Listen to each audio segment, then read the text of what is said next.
Hey, what's going on, guys? It's Matt back here with another review. Today we're talking about the Fujifilm X100F. I've had this for a couple months now, and looking back at the photos to show you guys in this review, I realized that the pictures I've taken with this are some of my favorite images I've ever taken.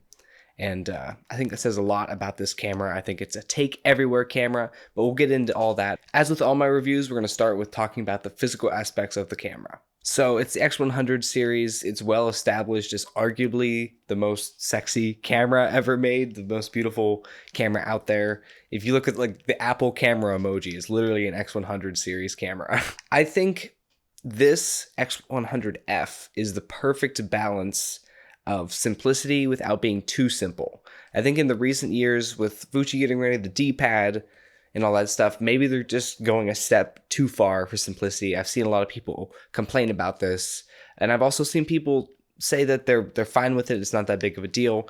I don't know. I really like having the D-pad and all the customizable buttons that come along with it. That it's super nice.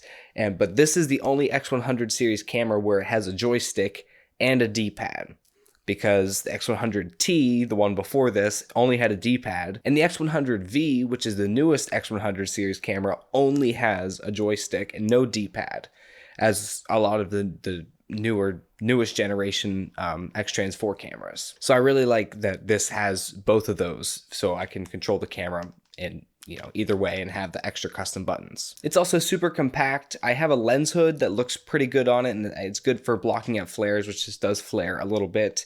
But I think it's so much better without the lens hood. I just have a little cover I put over that, and I can put it in a jacket pocket, especially now in the winter months. I've been carrying it around, and sometimes that's the best photos I end up getting, or just the photos I take just every day in life. I just see something that it's just nice to have a camera on me at all times, It's like a Swiss Army knife of a camera, and that's for a couple reasons.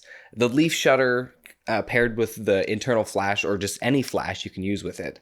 The leaf shutter allows you to sync your flash at any shutter speed, which is something that is pretty unique to only cameras with leaf shutters. So that is kind of nice. That's more of a advanced thing, and you might not be doing that with this focal length, so maybe that's not the most useful thing in the world, but it is a unique aspect of this. It also has an internal ND filter, so say you want to get a shallow depth of field, but it's really bright outside, you can just pop on the ND. This has a 3-stop ND. The X100V has a 4-stop ND, so it's a marginal difference. But yeah, this still works fine, the ND in this and all the other X100 series cameras. You'll see an optical viewfinder up here in the corner, just like any X Pro series camera or any X100 series camera. I generally prefer I generally prefer the electronic viewfinder. I like just seeing my exposure in real time. I got a really good deal on this camera used, but one of the things, it had a problem with the curtain coming up, so I generally have to put a piece of tape over it because I use the electronic viewfinder. Maybe look out for stuff like that whenever you're buying an X100 series camera or an X Pro series camera. It could have problems with the curtain that pops up to go between electronic viewfinder and optical viewfinder. That is the first time I ran into that. My X Pro 1 didn't have that problem, but watch out for that. So the next segment we're going to talk about with this camera is the image quality, and I'm going to begin with the few negative aspects of the image quality. It is overwhelmingly positive, but there are a few negatives I just want to get out of the way first. So notoriously, all of the X100 series cameras before the X100V, which is the newest one, the X100V, they got a new lens, but the X100F and all of the previous cameras had the same lens, which has an optical issue where if you focus up close at near the minimum focus distance with the aperture all the way wide open in f2, the image quality is very soft. I'll show you an example here.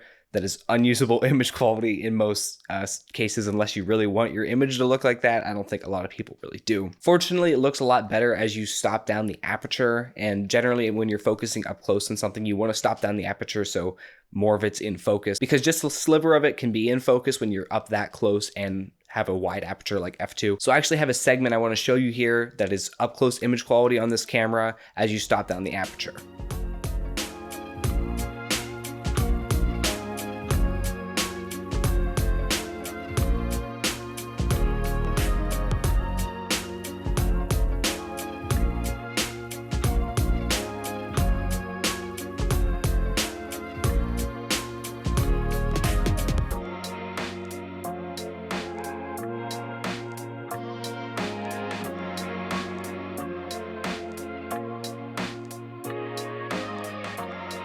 So another problem with this camera I find, and I think it's because of the X-Trans 3 sensor, which is a really good sensor overall, has great colors and stuff, but it has the worst low light noise performance out of any of the X-Trans sensors.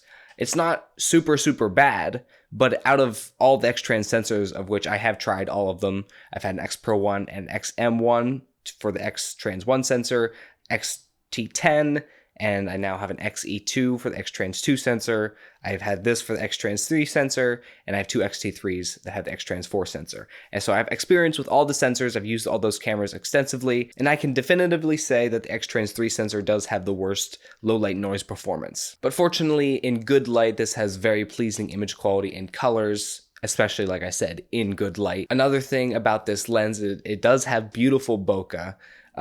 Even if you stop it down to 2.8 f4 to sharpen it up a little bit, because like I said, especially if you're focusing pretty close at f2, it can be pretty soft. The bokeh is always really nice and wonderful, and I have a lot of examples of beautiful bokeh. I didn't even realize how good it was until I looked through and I was like, wow, these are all so beautiful. I think the last positive with the image quality is what focal length the fixed lens is. The 23mm focal length, the equivalent of a full frame 35, is just a great documentary, everyday, shoot around, everything focal length. You can do so many things with it. So just taking this around with me, I have so many cool stories and photos of things that I can remember back on that I just kind of like documented in my life, and I just wanted to share a couple with you actually. So I have a couple pictures here, and this is me and my friend Mason shooting our first wedding we've ever done, photographing our first wedding ever, and we just kind of documented the experience. And I'll always remember that feeling that morning of being a mixture of like nervous and excited, because I was, eager to try photographing a wedding, but I was nervous I was going to mess up the pictures.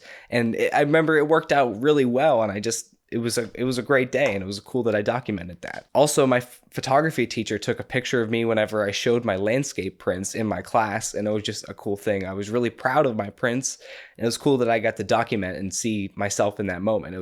I just remember I really liked that teacher, and it was nice of him to offer to take a picture of me with my camera. We also took some pictures that time we shot a music video at the edge of a cliff, which was super fun. And I think one of my favorite pictures I've ever taken thus far on my photography journey is this picture of just like the raw energy in the room at a house show. And this guy was just really drunk, and he was just going like, oh, hey. But for some reason, it was like a Halloween party, so there's this dude with a cowboy hat in the back just like eating it up, and I don't know, there was just something about the room in that moment. I got to capture that energy, and it's just like all in this photo, and it's so great, So the next segment we're going to talk about is the autofocus on this camera. So another thing about my X100F specifically, this is not going to be with everyone's X100F, but like I said, I bought this used. I had a weird thing with the flap coming up to project the EVF onto. It also has a problem where it's stuck in continuous autofocus regardless of where I put the switch on the side, which actually isn't that big of an issue, because if I want a single point autofocus, I just back button focus, and then continuous autofocus, I half press the shutter, which I'm not, that's fine. I like to back button focus. But that's also fine because this can be used for video still in continuous autofocus. And I did a test last night. I didn't expect it to be as good as it was. I did light it like properly. I used my light here, and I was just leaning, back and forth doing a standard autofocus test. It had face autofocus on, and it was working super well. So I think if you wanted to just like get an all-in-one photography camera, and even like a beginner YouTube camera, this is a good focal length to film yourself. You are going to need a monitor to plug into the HDMI port, but it worked really surprisingly well for filming myself. So I would actually recommend this for video if you were just like filming yourself as a YouTuber, understanding that you do need a monitor and a couple workarounds, but if you shoot it on a tripod and you aren't really doing handheld, it could be great. I should mention that it only does 1080p video. I do believe the X100V, which is the newest one, has more features tuned to video. A huge thing that this doesn't have for video is you can't activate the ND filter for some reason, which you can do with the X100V, which is a huge plus for video. But neither of them have stabilization in the lens or in body, so that is a downside. So tripod only, but yeah, inside YouTube camera, you could use this for that. It doesn't have the Eterna color profile, which is what I'm shooting in right now. I'm X-T3 for this video, so I recommend shooting in Pro Neg standard if you were going to use it for video, by the way. Okay, so my overall thoughts on this camera, I really like it. I didn't expect to like it. The only reason that I bought it, honestly, was because it was such a good price, and obviously you know that there is stuck in continuous autofocus. It doesn't, the flap doesn't come up for the EVF, so it has a couple things wrong with it, so it kind of makes the price make sense, but I got it for like $400, which was like, I saw them for like 700 or more. Right alongside that, so it really stuck out, and I just like made a lowball offer expecting them not to respond, but they just accepted it, which honestly, I'm good with dealing with the shortcomings. Overall, there are just also shortcomings of the camera in general, it being a fixed focal length, not having that many video features. It's not really for that though. I don't know. I really like this camera overall, and I really enjoy shooting it whenever I don't want to think about what lens I'm taking or bringing a lens along, because basically every single lens, even the Fujifilm pancake lens you're ever going to use, is going to be bigger and stick out more than this. So if you're going for ultimate compactness, just put this in a pocket and not really think about it. Maybe just have a camera on you at all times and not actively shoot, but just like whenever you're inspired by something or you just see a shot, you can just pull it out and forget about it otherwise. It's really great for that.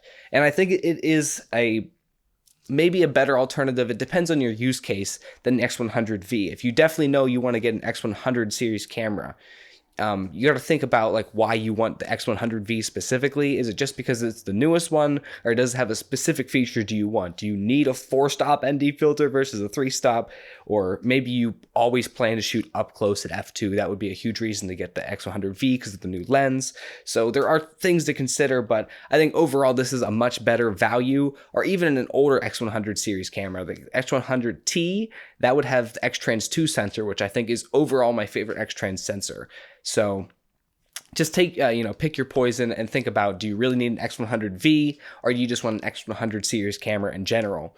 And if that's the case, an X100F, X100T, I don't know if I would go as far back as an X100S or an X100 original, just because they're very old at that point and you might be running into more problems. Like even this is a pretty modern camera and it has a couple issues, so you might be running into those more and more often with the older cameras. So overall, yes, I recommend it. Check it out. I hopefully have shown you plenty of image examples, have a lot picked out for this video specifically before I even started filming.